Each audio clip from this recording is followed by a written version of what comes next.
काली नजर। माँ, माँ।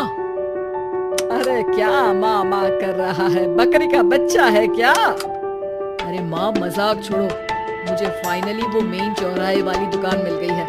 अब देखना, आपका बेटा दुगनी स्पीड से पैसा कमाएगा। ओफो, ये क्या? मेरी ऑनलाइन मेकअप क्लास चल रही है। इतनी जोर से क्यों बोल रहे हो आप दोनों? अरे मेरी धर्म पत्नी जी, मेकअप क्लास बाद में करना। वो चौराहे वाली दुकान मिल गई है हमको। अरे वाह!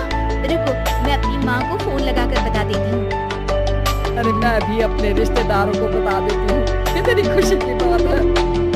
हाँ, मैं भी अपने दोस्तों को बता देता हूँ। 1 हफ्ते बाद रजिस्ट्री है। बस, फिर खुशी का मौका था। तीनों ने अपने-अपने फोन उठाए और लोगों में बात फैलाना शुरू कर दिया। और रही सही कसर, श्वेता बहू ने अपने पड़ोस में सबको बताकर कर दी। अरे वर्मा आंटी, अब हम भी जल्दी कार ले लेंगे। घर का रेनोवेशन होगा और ठाट से रहेंगे हम भी। अरे ऐसा क्या हुआ? लॉटरी बाटरी लग गई है क्या? अरे इस बार चौराहे वाली मॉल में हमको भी दुकान मिल गई है। दुकान नंबर 21, जो एकदम चौराहे पर है। अब ग्राहक बढ़ेंगे तो आमदनी भी बढ़ेगी ही ना। अरे वाह, कितनी खुशी की बात है। मैं बहुत खुश हूँ तुम्हें इतना खुश देख के। बाकी एक बात कहूँ, सबको मत बताते फिरना। किसी की नजर लग जाएगी तो खुशी की खबर वापस लौट जाएगी। हैं? ऐसे थोड़ी ना होता है। अब डरा रही हो। अरे सही कह रही हूँ, काली नजर कहते हैं इस चीज को। जब आप किसी को कुछ बताओ और वो काम बिगड़ जाए। अरे लेकिन मैं तो। तुमने सबको बता दिया ना? हाँ, फोन लगा लगा के। अब बच के रहना। काली नजर बड़ी खतरनाक होती है। श्वेता इतनी खुश रहती है कि वो वर्मा आंटी की बात पर ध्यान ही नहीं देती, जबकि पड़ोस में और भी लोगों से खुशी की खबर शेयर करती रहती है। अगले दिन राजेश बहुत दुखी होकर घर आता है। अरे बेटा, क्या हुआ? मुंह क्यों सूजा हुआ है? मधुमक्खी ने काट लिया क्या? माँ, वो दुकान किसी और के पास चली गई। किसी ने ज्यादा भाव लगा दिया। अरे पर बात तो आपसे हुई थी ना उस दुकान वाले की। हाँ, आज मैं टोकन अमाउंट देने गया था, तब मुझे पता चला। कोई आकर सुबह मुझसे पहले ही ज्यादा अमाउंट दे गया। काली नजर। क्या? क्या कहा? वर्मा आंटी ने समझाया था कि किसी को बताना मत, वरना काली नजर लग जाएगी। अच्छा, तुम्हें उनकी बात मान लेनी चाहिए थी। उनकी बात मान लेती, लेकिन उसके पहले ही सबको बता चुके थे ना हम तीनों। अरे अगली बार से ध्यान रखेंगे। कोई भी नई चीज होगी तो किसी को नहीं बताएंगे। तीनों कुछ दिन ऐसे ही रहते हैं, पर एक दिन श्वेता को एक मेल आता है। राजेश, मेरा ऑनलाइन मेकअप कोर्स कंप्लीट हो गया। अब मैं खुद का पार्लर खोल सकती हूँ। अरे वाह, अपने मोहल्ले में ही खोलते हैं। ये जो घर के सामने दुकान है ना, वहीं। हाँ, यहाँ सस्ती भी मिल जाएगी। अगले दिन श्वेता वर्मा आंटी के पास जाती है, मिठाई का डब्बा लेकर। अरे आओ आओ, कैसे आना हुआ? जोर से नहीं बोलूंगी। वो सामने वाली दुकान है ना, वहां मैं अपनी पार्लर की दुकान खोलने वाली हूँ। उसकी मिठाई है। अरे वाह, बहुत बधाई हो तुमको। हाँ, मैं कमाने लगूंगी तो राजेश पर पूरे घर का बोझ नहीं रहेगा ना आंटी जी। ये तो है। पर ये बता कि तूने ये बात किसी और को तो नहीं बताई ना? अरे नहीं नहीं, पिछली बार गलती कर दी थी। काली नजर लगी किसी की और राजेश के हाथ से वो दुकान चली गई थी। सबको मत बताना। चलो मैं चलती हूँ, कल दुकान की बात करने भी तो जाना है। अगले दिन श्वेता दुकान के लिए मालिक से बात करने जाती है। अरे लेकिन दुकान तो हम कल रात को ही किसी को दे चुके हैं। कल ही? हाँ, कल ही। 2 दिन बाद कोई यहाँ पार्लर भी खोल लेगा। अब कहीं और दुकान देख लीजिए। अरे पर हमको भी तो पार्लर ही खोलना था। हाँ भाई, एक ही दुकान है, आधी आधी तो नहीं दे सकता ना मैं।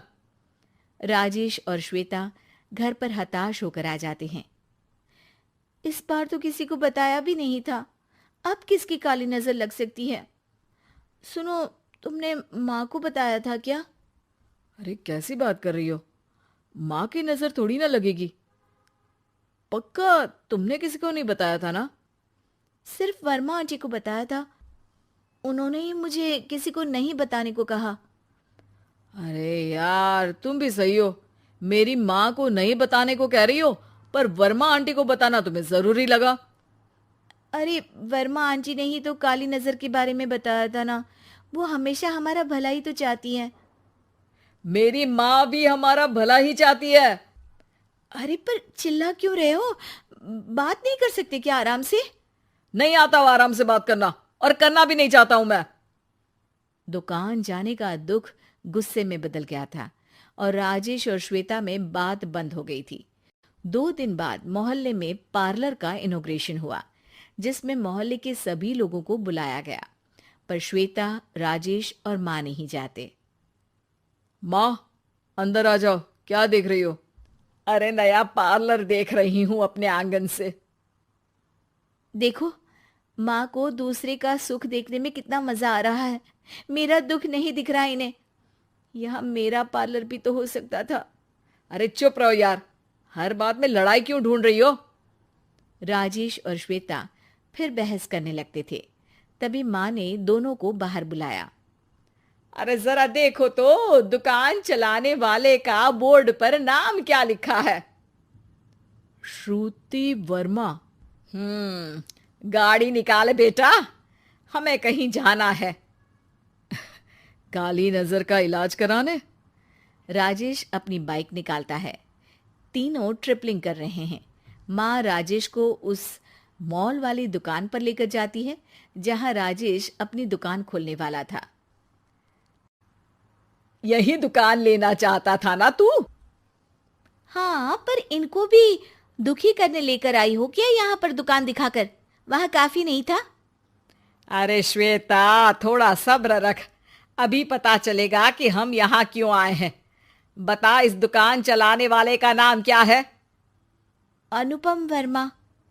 कुछ समझ में आया?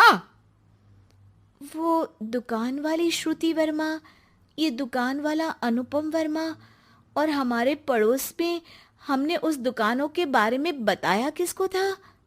वर्मा आंटी को। मतलब वर्मा आंटी ही हमारा काम बिगाड़ रही है? नहीं नहीं, ऐसा नहीं हो सकता, ये बस इत्तेफाक है। राजेश अपना फोन निकालता है और श्रुति वर्मा और अनुपम वर्मा के नाम फेसबुक पर सर्च करता है, जहां ये दोनों ही वर्मा आंटी के रिश्तेदार होते हैं। श्वेता को समझ में आ जाता है कि वर्मा आंटी की ही नजर काली नजर है। अब क्या करना है? कोई भी खुशी की खबर हो तो काली नजर से बचना है, यानी वर्मा आंटी से बचना है।